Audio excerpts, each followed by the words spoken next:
Hello, good evening, and welcome to the TNT Show. I'm John Drummond, and I'm your host for the next 60 minutes. Thanks to you, the TNT Show and Indie Live are growing and delivering more exciting shows, but it doesn't come cheap, and we'll be looking for your help shortly. By the way, you can watch the TNT Show on indielive.net, where it's streamed out to YouTube, Facebook, TikTok, and Twitter. Plus, on YouTube, you can see all the previous shows. And as you probably recall, we've done over 135 now. So you're looking at a couple of years of shows going on for almost 3 years, I guess, when you discount the holidays and stuff around the place. And, you know, frankly, we enjoy doing it, but we enjoy your feedback. And we like that you like what we do. It's very enriching and rewarding. And also, if you're upset by media coverage of political events, where journalism is often junked in favor of stenography or rehashed press releases, if you're looking for an alternative voice, well, you found it. We're here for you. Please be here for us. Do support the crowdfunder. You'll see the details on the screen soon. It's been another great day for British democracy.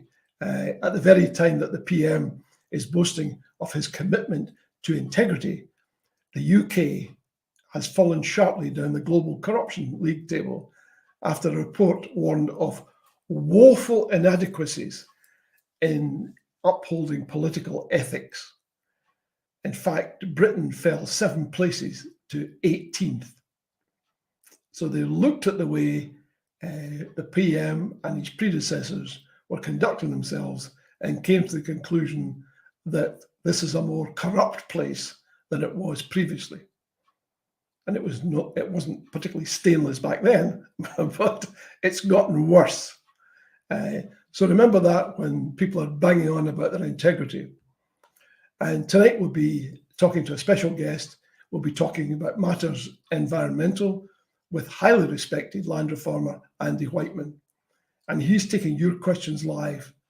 So you've still got time to get your questions considered. You'll find the details on the screen. And as you know, TNT stands for The Nation Talks.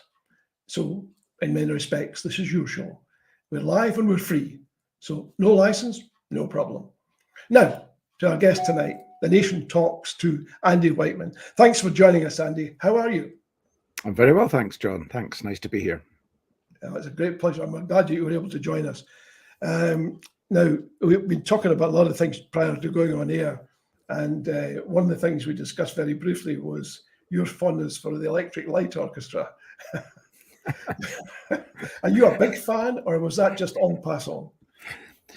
No, it's a thing that happens now on my phone when I link it up to the computer and it sets off iTunes. And for some reason, the Electric Light Orchestra is there. I don't know why. And it played in the middle of our technical rehearsal early. So I'm not a particular fan, but I think they're a very fine band. Yes. And they did play some incredible. I still listen to it now and again. Absolutely.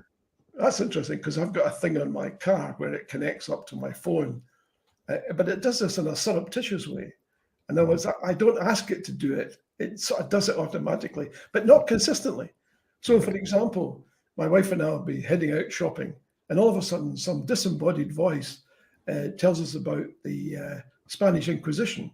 Now, what the hell is that? And it's just because, for some reason, on Spotify, it found, or on BBC, it found some old record that I'd been listening to ages ago about some historical podcast. And for some reason, it said to regurgitate some of this. The weirdest thing ever. I'm not quite sure what happens. Anyway, let's move on to something much more substantial. I gather that your book, Who Owns Scotland, is about to be reprinted. Is that right? Not my book, Who Owns Scotland. No, that was published in 1996. That's right. That's long out of print. No, The Poor Had No Lawyers, which is my most recent book from 2010. Right. That stayed in print for the last. It's been continuously in print since 2010, and there's a new printing in the bookshops. I should probably do a new edition. Actually, it's 2015. I last updated it. But we'll see. For those who are not familiar with your work, Andy, give us a teaser or a taster of why people should rush out and buy a copy? Well, I started getting interested in land issues when I left school. I went planting trees above Aberfeldy for the Midland Bank, and all sorts of things there raised questions in my mind about what we were doing. I went to university in Aberdeen to study forestry. And whilst I was there were a lot of environmental issues arose.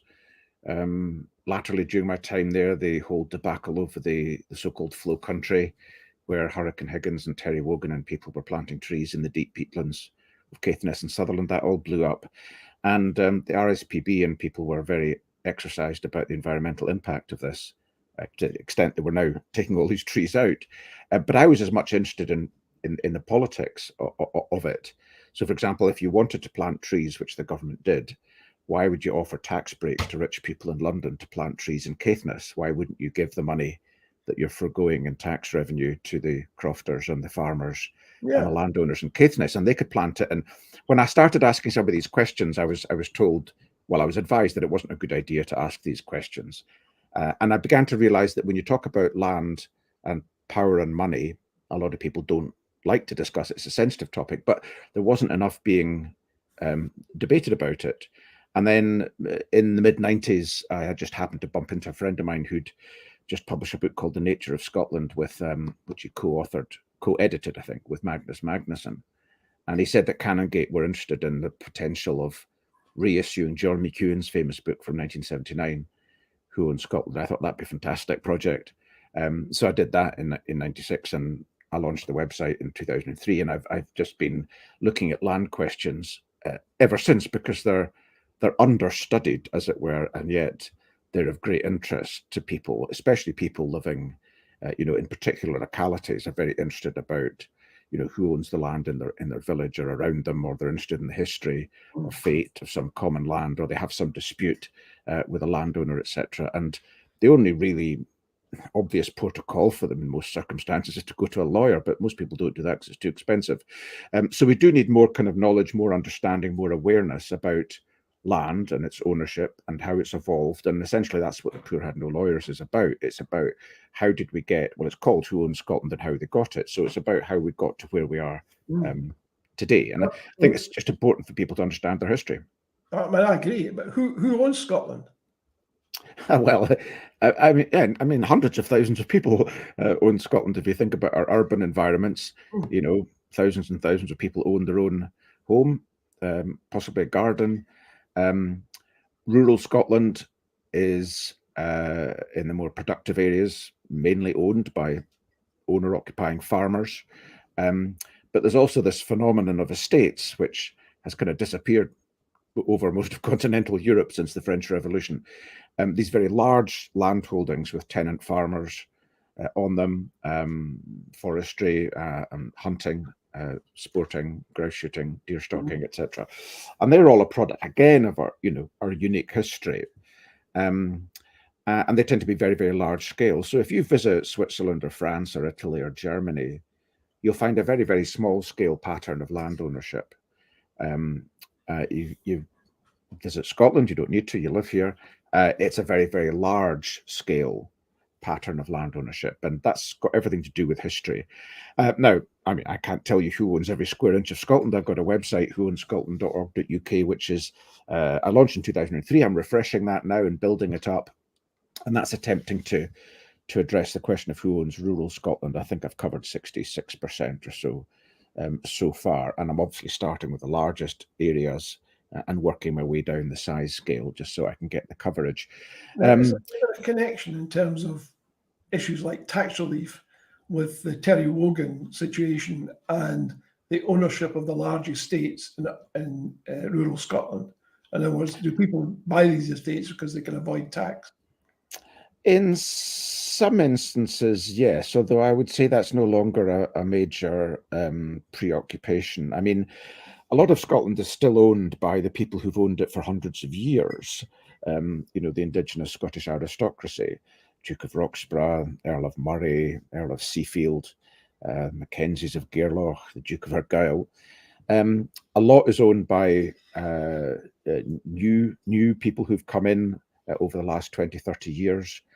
And a lot of it, no, it's not driven by tax anymore. I mean, Scotland's a very open, and the UK as a whole, there are no regulations about who can own land. So anyone from anywhere in the world can come and buy land here. And because the UK, notwithstanding your comment at the beginning about corruption and all the rest of it, is still, relatively speaking, a very stable democracy with a very kind of strong rule of law. So if you want to invest your money and park your money, as it were, in land, the UK is a good place to do it because it is very stable. It asks very few questions. And that's why so many Russian oligarchs, for example, bought property in London. But the main reason that people buy land in Scotland, I think, well, it's changing. It depends. I mean, there's people investing now in kind of carbon offsetting schemes. There's people buying land to plant trees because that's quite profitable just now. There's people want the social cachet of being a landowner and living in a big house. And yes, I guess there are a few people who are seeking to avoid tax, but it's very difficult to answer that question without knowing everybody's tax affairs. But it's no longer the big driver it was in the days of Hurricane Higgins and the Flow Country tobacco. We've had a question early on from Charles Smith. He's asking, does the fashion for carbon credits pose a risk to productive Scottish farmland, do you think? Yes, it probably does. In fact, I'm a strong critic of the whole carbon market. The idea that people can buy land, can plant trees, restore wetlands, restore peatlands, and then get carbon units, which they can then just sell to people, typically companies who wish to offset their emissions. Yeah. And I don't think this is being done. I think the government's rushed into this because it sees money. But if you think about it, every ton of carbon, Scotland's got a sort of finite capacity to sequester carbon. I mean, I don't know what it is, but if you were to restore all our forests, restore the peatlands, restore our wetlands, you'd be capturing a lot of carbon. Now, let's just say, for the sake of argument, that's 1,000 tons. It's not, it's a lot more than that. 1,000 tons is our potential to capture. And that helps us on the journey to net zero. But for every one of those tons that is sold, the units are sold to a company to offset their emissions, that's one unit that is no longer effectively net capturing carbon. And the companies that are buying these credits should be reducing their emissions in the first instance, and it's only in very, very limited circumstances should they be allowed to offset through the acquisition of carbon credits. So I don't think Scotland should be in this market. I think it should ban this market. I don't think it's good for Scottish climate policy. And yes, it does pose a risk to productive farmland. I mean, you're seeing now whole holdings, estates and farms. Indeed, I was looking at one just the other day, Mains of Huntly Farm in Aberdeenshire, that are being put over to trees by investors. And yes, they get some tax reliefs for that, but they also see the potential to earn carbon credits. So yes, it is a threat, and I don't think it's being managed in a very sensible way. And I think productive farmland, we need productive farmland to grow food. That's not to say we shouldn't have many, many more forests. I mean, I'd like to see our forest cover up to the European average of sort of 35% or so. I'd like to see a huge expansion of forests, but that can take place on much of the poorer land and doesn't need to be on the most productive farmland. Yeah. I mean, what is the percentage in Scotland versus Europe generally? Percentage of? Oh, you said that the forested areas, the wooded areas in Scotland are less or fewer than the European average. How much are they fewer? Woodland cover in Scotland, from memory, is around 18 or 19%, 19. So it's about half, just over half, the European average. And is that because of grouse shooting? It's because of, well, that's a good question. I mean, one answer, which is related to land, is that after the French Revolution, and of course, one of the reasons we have the land division we have is because Britain never had a revolution at all. It had a few attempts, but never had a successful revolution. And what the aftermath of the French Revolution did is it redistributed all the lands of the church and the crown, and that became communal land owned now by the communes and the municipalities across Europe.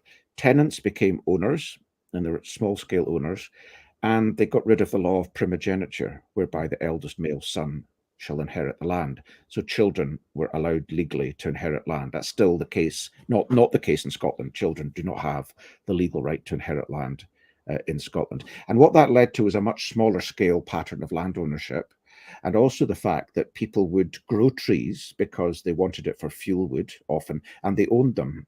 Now contrast that with Scotland, because up until the last 20, 30 years ago, about 2/3 of Scottish farmland was tenanted. I mean, go back 100 years and it was virtually all tenanted. The rise of the owner-occupier farmer started between the two world wars and grew steadily after the Second World War. And the thing is that tenant farmers have no legal rights to trees. They belong to the landlord. So historically, tenants have never planted trees. Why would they? It removes land from their farm and it belongs to the landlord.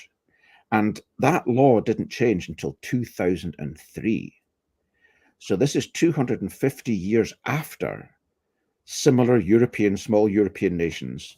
The people owned the land, the people owned the forests, the municipalities owned the forests, and they developed a forest culture where small-scale landowners, communes and municipalities owned forests.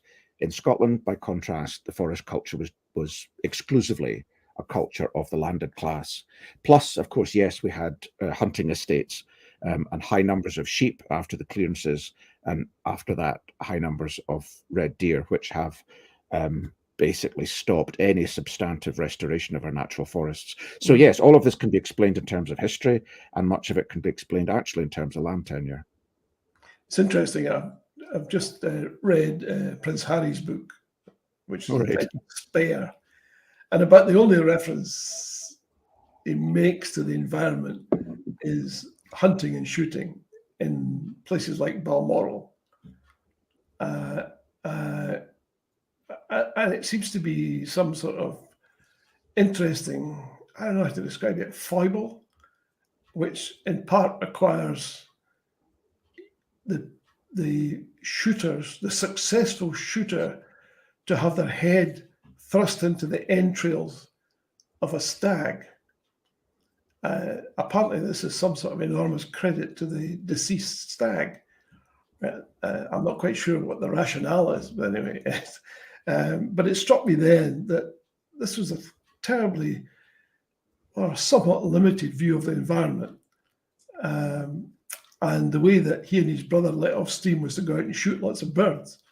Mm-hmm. Again, struck me as a slightly odd thing, but I mean, I would make the point, of course, that shooting birds is a very popular recreation right across continental Europe. What marks it out in Scotland and the UK more generally is it's the predominant class base to it. So it's a thing that rich people do, and toffs do, and lairds do. I mean, you go to Norway, you can go grouse shooting in Norway, okay, but you won't be paying £3,000 or £4,000 a day and having birds driven to you. You'll be walking with a friend, with 2 or 3 of you, with a couple of dogs. You'll buy a license from the local council, and you'll go out and you'll walk up the hills and across and through the forests. The dogs will flush 1 or 2 birds, and you'll come back home with half a dozen birds, which you'll then, whatever you do to birds, and put them in the freezer and eat them. That's the culture. It's a much more egalitarian culture of hunting in general across continental Europe than it is here. That probably grows directly out of the Norwegian view of life, which is very different to the UK view of life. Well, it's not unique to Norway. No. It's across much of continental Europe. Yeah, and you're right. It's much more egalitarian, and I mean, I just find the whole thing fascinating. How so many things in the UK have been sort of class based in that respect. I'm thinking about education. I'm thinking about hunting, shooting, and fishing. And you can go on and go on and go on. Well, a wee interesting story about this, because I always get exercised by small things sometimes. And when I lived in Edinburgh, I used to walk by the old Broughton High School, which is on Broughton Road, just a McDonald Road. And if you look up, it says Broughton Public School. If you walk down the high street to the Parliament on the right-hand side, you've got a primary school there. Again, I can't remember the name of it, but it's called Public School. And I remember seeing this for the first time, thinking, public school. They're not public schools. I looked into the history of all this. And in fact, how it started was that the aristocracy were educated at home in England, principally by governors and tutors. And after a while, they thought, well, it'd be a good idea if our children were to mix with other children of a similar background. So in England, they started the first schools. I mean, after Scotland had got compulsory education, the first school was Rugby. And because it was populated by the aristocracy, they called it a public school because they were the people that controlled the language. But it was a public school for their people. And that has stuck, that word in England, to denote a school that is essentially a private school. Whereas by contrast in Scotland, a public school has always been what it says on the tin, a public school, a school for the public, which is a bit weird. But yes, so all this language is explained by our kind of class history. As you say, yes, it permeates everything.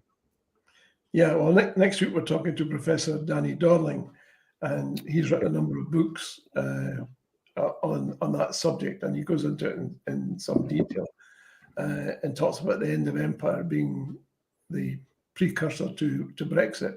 But this is I think was the third anniversary of Brexit today. What's your take on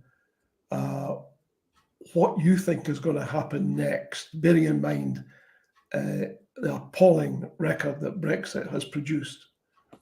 Well, to be perfectly honest, I don't know. I mean, the past 6, 7, 8, 10 years have been very turbulent in British politics, and it's I think only a fool would predict how this is all going to pan out.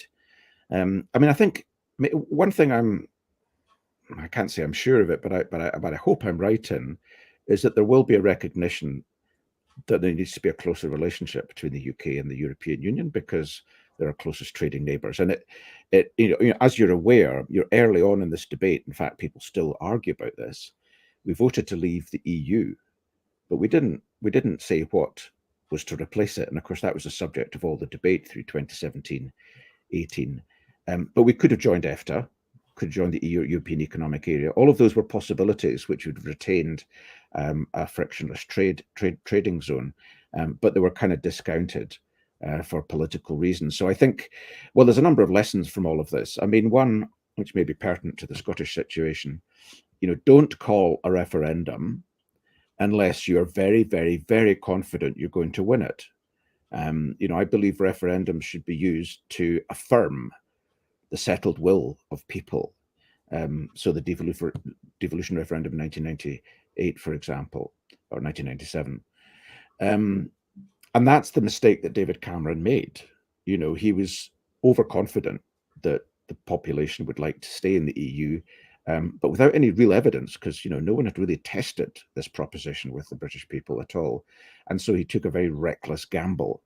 And that is, you know, I don't think you should take reckless gambles, especially with the future of countries and peoples and economies, etc. But as for the future, I have no idea. I really don't. And I think it's going to be a while before, I mean, even the Labour Party are now saying, well, look, we're not going to campaign to rejoin or anything like that. I mean, I think there's an inevitability about, setting aside the Scottish independence question, I think there's an inevitability about trying to make the best of a bad job for the next decade. And then slowly and rather ashamedly, maybe, you know, saying, could we maybe join your club again? Maybe. We'll see. But by that time, the UK failed to meet many of the entry requirements. Well, that's the other political challenge, yes. I mean, it's interesting the Scottish government has got the stated position it wants to remain aligned. I mean, I think increasing that will be problematic to do so. But nevertheless, it's a useful political ambition. Whereas the opposite is the case with the UK government. They seem to want to, you know, not consciously be unaligned, but certainly be free to do exactly as they please without any regard. And, you know, they argue about getting rid of some red tape. But for a lot of manufacturers, they say, well, that's fine if when we're exporting to the rest of the world.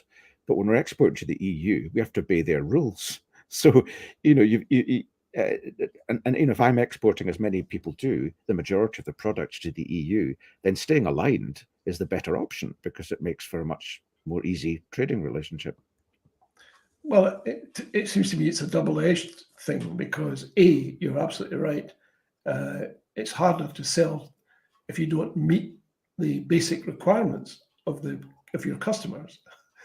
And the only way you can do that is to sell an inferior product and then promise to tat it up once it gets to before it gets to the consumer. Well, you wouldn't be allowed to do that. You wouldn't be allowed to do that, of course. You wouldn't get into the EU unless you meet their standards. Exactly. So therefore it fails in that respect, but also fails in another respect, which is that you then become the world's dumping ground.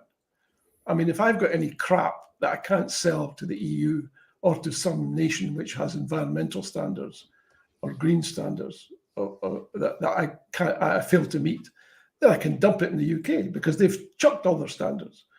So the likelihood is that you become the world's dumping ground for food, for inferior products of a whole range of different natures. And in fact, it's a source of deep concern for some people when they watch government ministers bragging about we've developed a new trading relationship with Myanmar or whatever.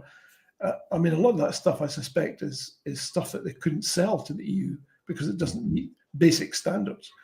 And that's a worry too, because then you find your populace is consuming food and other items which could be questionable because you don't know whose standards they meet. If you've abandoned your own standards, whose standards are you operating to?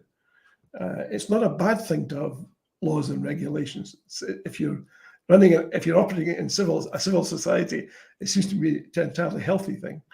The question is who sets those laws and regulations, and simply leaving one set and leaving Rees-Mogg to come up with a different set strikes me as a rather bizarre way to do things. But I may be entirely wrong here.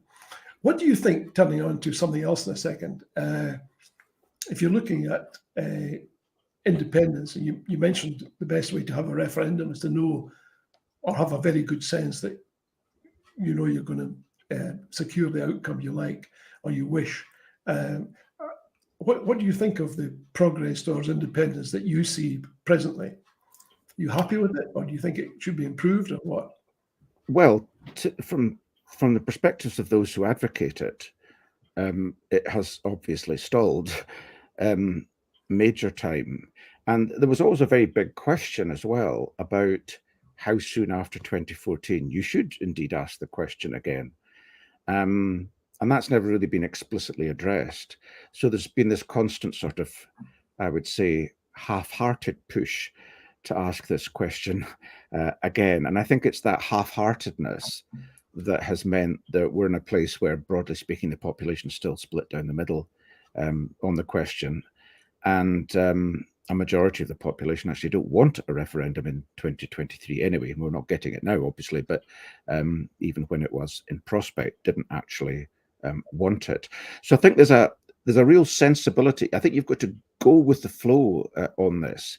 You've got to be very sensitive to people's viewpoints. And when half the country doesn't want it, I don't think you should hold it and battle it out for a 50% plus one majority, because you've got to have losers' consent in all of this. So, yes, progress has stalled, and we await whatever initiative might come up that's going to be more productive in terms of having conversations with people and persuading them that in fact is the best way forward. And of course, leaving the EU begs all sorts of fresh questions about borders with England and all the rest of it that haven't been adequately addressed yet. So it's stalled, and the case has still not been effectively made in an attractive enough way to shift public opinion. Having said all of that, if you look at the Brexit referendum, I mean, that was won with a fairly tight majority, and yet no one is saying, hey, we want to question this. Everyone's saying, well, let's accept it. Now, well, I mean, after the event, yes, you do. What I'm saying is before the event, and I said earlier, David Cameron was mistaken to go into to have a referendum on a question where there was not massive public demand. It came from a small right wing of his own party, which he didn't really understand what public mood was about it, and which he was complacent about. You have referendums after to assert popular support or rubber stamp, as it were, agreements, treaties. How, Andy, do you establish that public support? How is it? Well, over time, I mean, the same way that the campaign for Scottish Assembly built up over time. I mean, by the 1990s, it was the settled will of the Scottish people. I mean, I go over the opinion polls at the time. I don't remember them, but I doubt if support for a Scottish Parliament was ever below 60%. Yeah. For a whole decade, it was sustained, and everybody knew that. Even the Conservatives knew it was only a matter of time. Labour had adopted it as policy, and there was a certain inevitability about it. The only question really was, how big the majority would be and what the exact deal would be. That was a big question. What would the Scotland Act look like?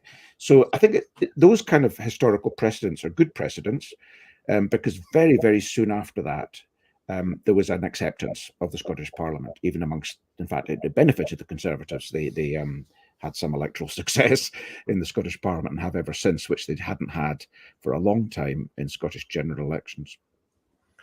We've had a question about the fact that one of the main reasons given by the No campaign in 2014 was that to vote no was to stay in the EU, to vote for independence was to leave.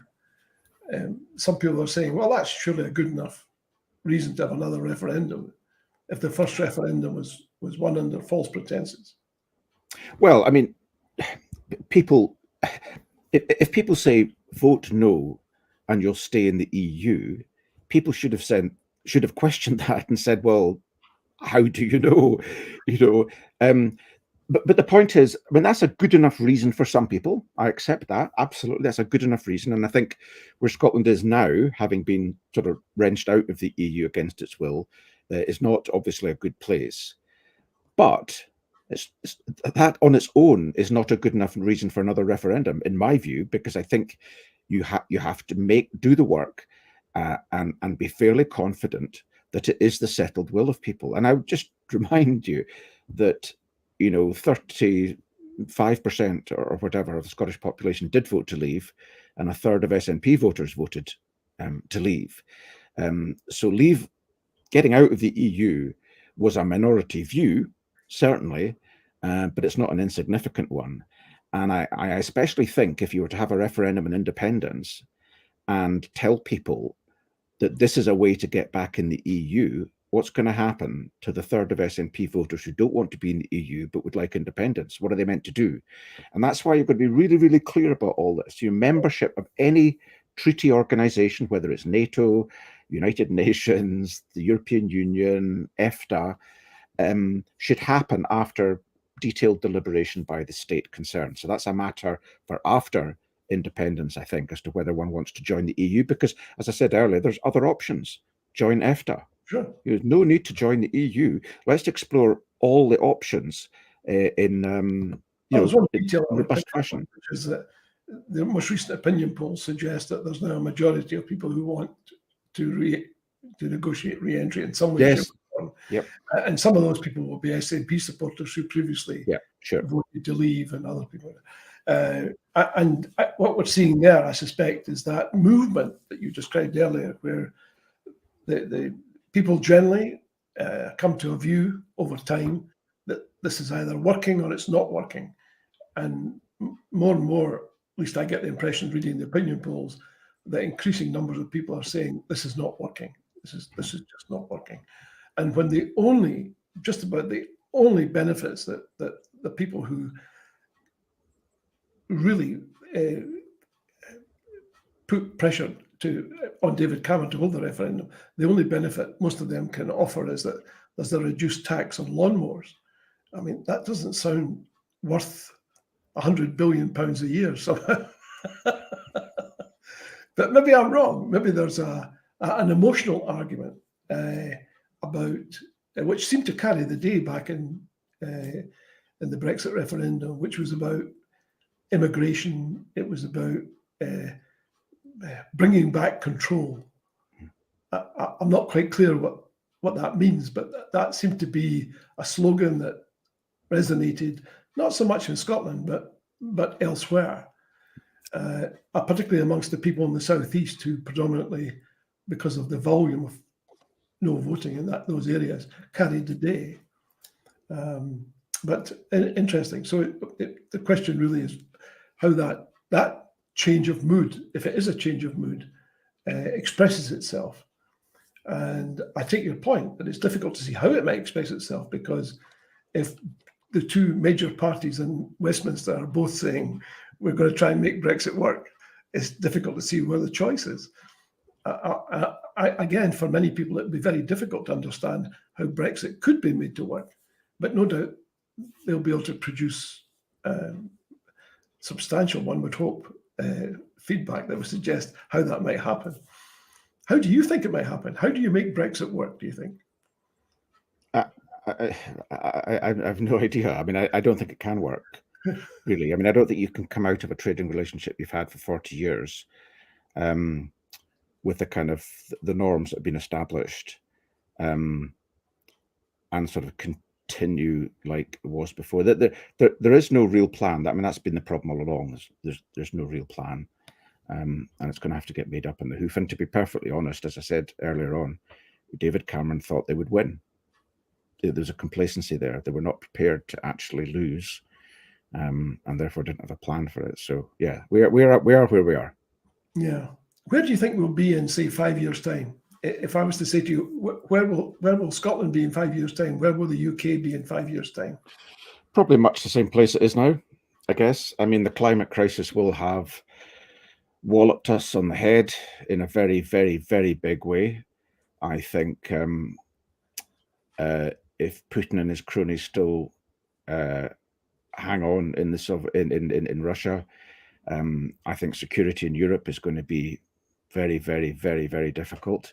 You know, I wouldn't be surprised if we were to see a clash between the West and the East again, probably arising over territorial disputes in the Arctic or the high Atlantic, and probably driven in part by climate-related impacts. So, I mean, I think the future doesn't look terribly rosy in that regard. But those, I mean, that security in Europe at the moment and the climate crisis are the two major things facing us, and the ones that are going to determine, you know, what our future looks like. You talked about the Arctic there. I mean, what do you envisage might happen there? What clash would be there? Well, the sea routes are opening up now with the Arctic sea ice retreating in summer, and you've got a classic land issue as well: the demarcation of borders and control of natural resources, including oil and gas. And we've already seen the Russians, you know, planting flags and claiming ownership of the seabed in the high Arctic. And, you know, those typically, a battle for resources, a struggle for resources, are the kind of things that do lead countries to war. So yes, it's a legal question about control of resources and sovereignty, and who controls the seabed in the Arctic. And there's some established rules for that, but when you're dealing with countries like Russia, established rules don't mean much. Yeah. I guess that would impact primarily at the beginning on the Scandinavian countries.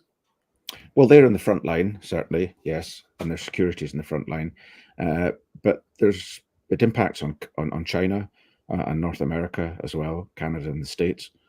Yeah, I mean, I mean, crystal balls are not the things to have. We're living in very uncertain times. Yeah. What is the old Chinese curse? May you live in interesting times. Yep. We were talking earlier off air about rewilding. What are your views on rewilding? Well, I don't like the word. It implies that we are moving back to a wild state, and we're not. We are a cultural landscape, as most of Europe is. I mean, most of our landscapes are the product, certainly, of geology. You know, they're the product of ancient earth movements, and they're the product of glaciations, but more recently, they're the product of human activity.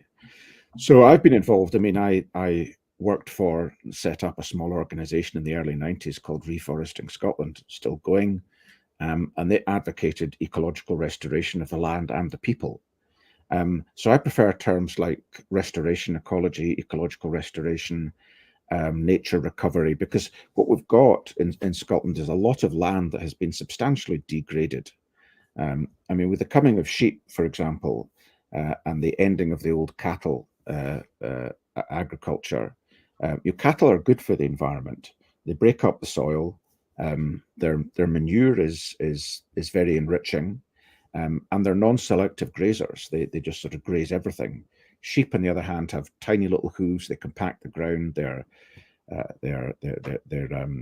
feces are hard, and they're selective grazers. They degrade a sward. They go for the best first and slowly degrade it. And as we've lost our forest cover, we've lost soil, oxygen, drainage, more waterlogging of soils. So we've got degraded soils, we've got degraded habitats. Along with that, we've got degraded species. We've got degraded rivers. Degraded peatlands are oxidizing and giving out huge amounts of carbon in the atmosphere, all as a consequence of land uses that have been tolerated for far too long. So yes, we need to restore our environment. We need to restore our rivers and our forests, our woodlands and our wetlands to good ecological health. But that can be done at the same time as supporting increasing populations of people living in rural Scotland. I'm a passionate believer in that. So I don't find that term rewilding helpful, because it implies going back, and it, by definition, has no place for people. Yeah, that's. I've always had trouble with that term. What do you prefer as a sort of global descriptor? Well, I mean, it's hard to find one that's not a sort of technical, but nature recovery, reforestation, woodlands, re-wetting. That's not a very good one, but basically restoring habitats. I think most people understand habitats now. Yeah, it's recovering our forests. Let's talk about it. Recovering our forests, recovering our rivers, recovering our wetlands, recovering and restoring our peatlands. I think people understand that. Those are descriptions of landscapes they're familiar with, and we're talking about restoring them to good health. And again, good health is something that people, generally speaking, understand. So I don't think we need these terms like rewilding. Yeah, I think that view would probably resonate with lots and lots of people who are stuck in, particularly in the middle of cities, and are thinking, this can't be the rest of my life, catching the 6:30 to the city and all the way back again at this enormous environmental cost. And what do I actually achieve once I get to my office?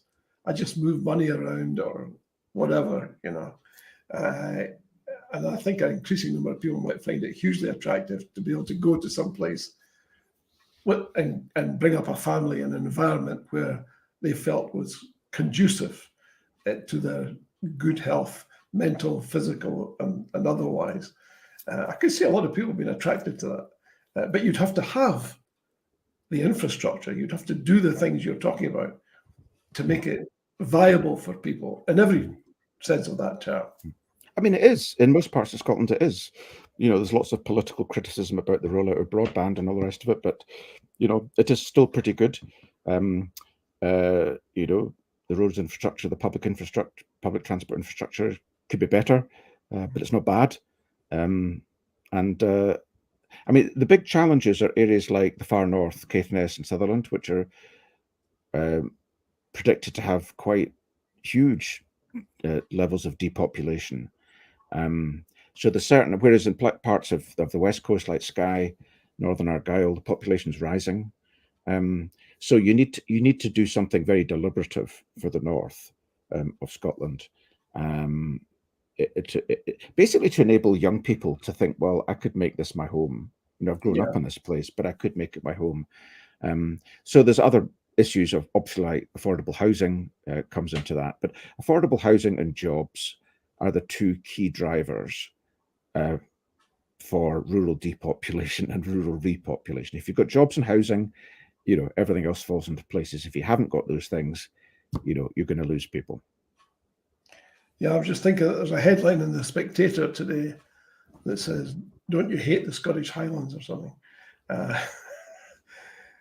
It's by Rod Little.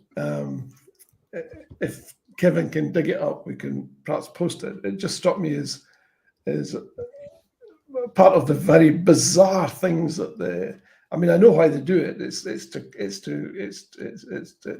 wind people up. It's to wind people up, and it's to. You shouldn't read it, John. You should just ignore it. You're absolutely right, and I did put it on Twitter, and I regret it now because I thought, that's just all I've done is make it easier for these guys to denigrate Scotland by reproducing their stuff. But if you're in the business, as we are with this program and India Live journey of creating your own media, and we do it not because we've got some thing going or we think it's particularly ennobling. It's because the mainstream media is so appalling, frankly, and so many people on social media deplore and complain about the social media, complain about the mainstream media. But the answer to that, until there is some political change, and you would like to think there would be, whereby media reflects the interests of the people that it serves rather than the interests of any other group or groups, that you can do your own thing. I mean, this is what this is. We're talking to you tonight because a guy called Kevin decided to go out there and create this difference, and we're all able to take advantage of his work, which is fantastic. But somebody had to do it. Somebody had to go out there and say, a bit like you do in the environment. You don't wait for somebody to come and say, here's answers, here's solutions. You go out there and you look at things and you say, I think as my contribution to society, I offer you the following. Here are 2 books, for example. Here's my website. And this seems to me to be the right sort of positive reaction to a difficult situation. You either sit there like a bump on a log and deplore the fact that things aren't going well, or you get up off your rear end and say, this is something I'm going to do now. And people may like it and they may dislike it, but at the end of the day, at least I feel that I've done something, and hopefully I'll move things forward a little bit. And I would like to see other people do what Kevin Gibney has done, which was so remarkably successfully. I want to ask you a question. Looking at the Scottish Parliament, and you have inside knowledge here, if you were to give it a mark out of 10 for its effectiveness over the last 10 years, where would you put it on that scale?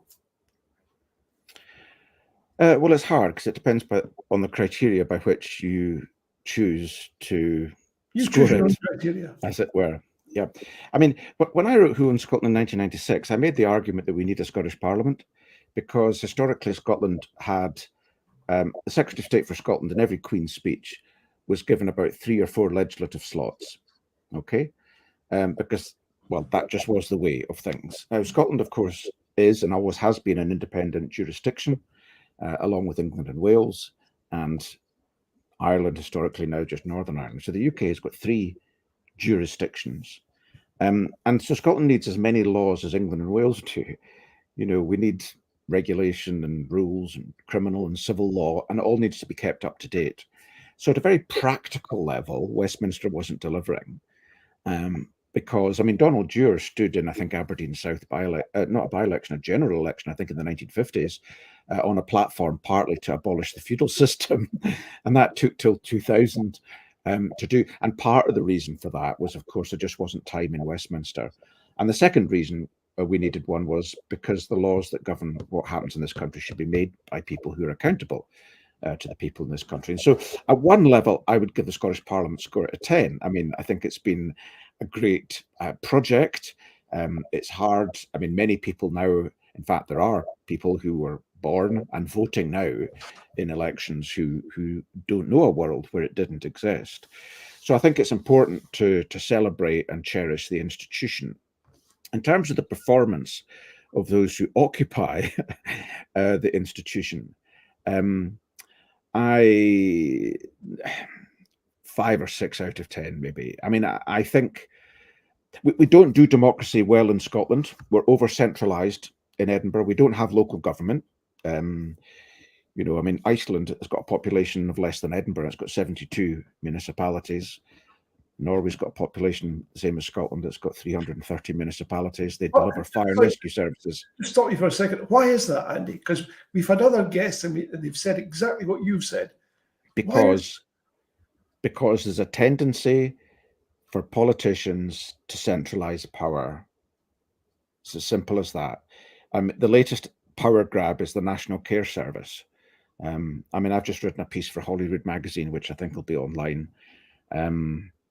uncovering the fact that in 2007, the cabinet papers are now all being published by the National Records of Scotland. John Swinney was threatening local government with taking away education if they didn't agree to his proposals for how they should set the council tax and stuff. Now, if you were to take away education and you're now taking away social care, what's left for local government? And one of the contrasts with many continental European countries is they have constitutions that protect local government. It would be illegal in Germany, for example, for the Chancellor, Olaf Scholz, to tell any lender, a region or any municipality what level their local taxes should be at. That would be illegal. I mean, if he tried to do that, he'd be before the Constitutional Court. And yet politicians in this country can go to the election and say, we'll freeze the council tax, but they don't even set it. It's not something they have the power to do. So then they need to turn around and bribe local government.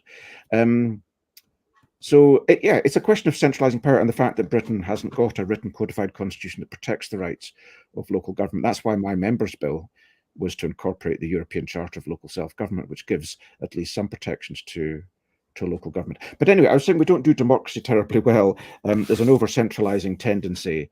There's not enough diversity of opinion. Local authorities are not powerful enough. Yeah. And I think parties are too powerful.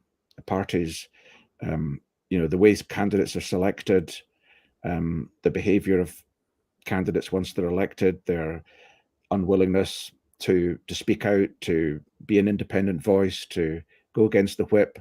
In many respects, the Scottish Parliament's worse than Westminster in that regard. Westminster's got plenty of rebels. Challenge you to identify any in the Scottish Parliament. So it sounds like you're a fan of a written constitution. Well, I mean, I wouldn't say I'm a fan. I mean, I think it's got benefits, very clear benefits, but there's also downsides, and I think they have to be considered as well. So, for example, if the UK had a written constitution, we'd probably still have Boris Johnson as Prime Minister, okay, because he would probably be elected on a 4-year term and couldn't be got rid of.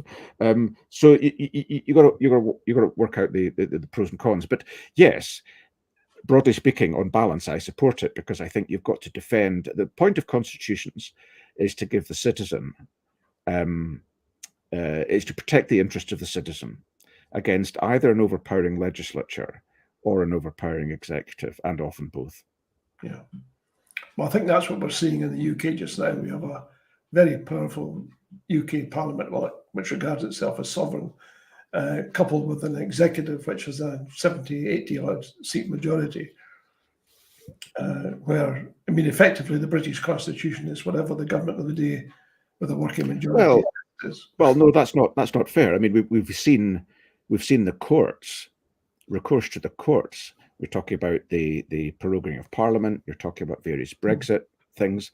The courts have interpreted the law in a way that's protected the rights of the citizens. So, in a sense, the British Constitution kind of worked. But yeah, no, let's not get into that. I mean, obviously, I think Scotland, UK, I think an independent Scotland obviously should have a codified constitution. Absolutely, it's vital. Would you like to see? I mean, I suggested in the Sunday National a few weeks ago that we ought to have a constitutional convention that would move us towards a written constitution or a draft or interim or whatever you want to call it, ahead of any referendum vote, to address the point you made earlier, which is that people need to know what they're voting for. And well, it's a good point. Contract, which a constitution would be, and it would say simple things like, Parliament isn't sovereign, you are. Simple. I mean, you want to go further than that, but I don't think you have to go very, very far. You could put together the essentials, it seems to me, but then there would have to be some sort of popular cross-party endorsement of the process. I mean, the process is important, it seems to me.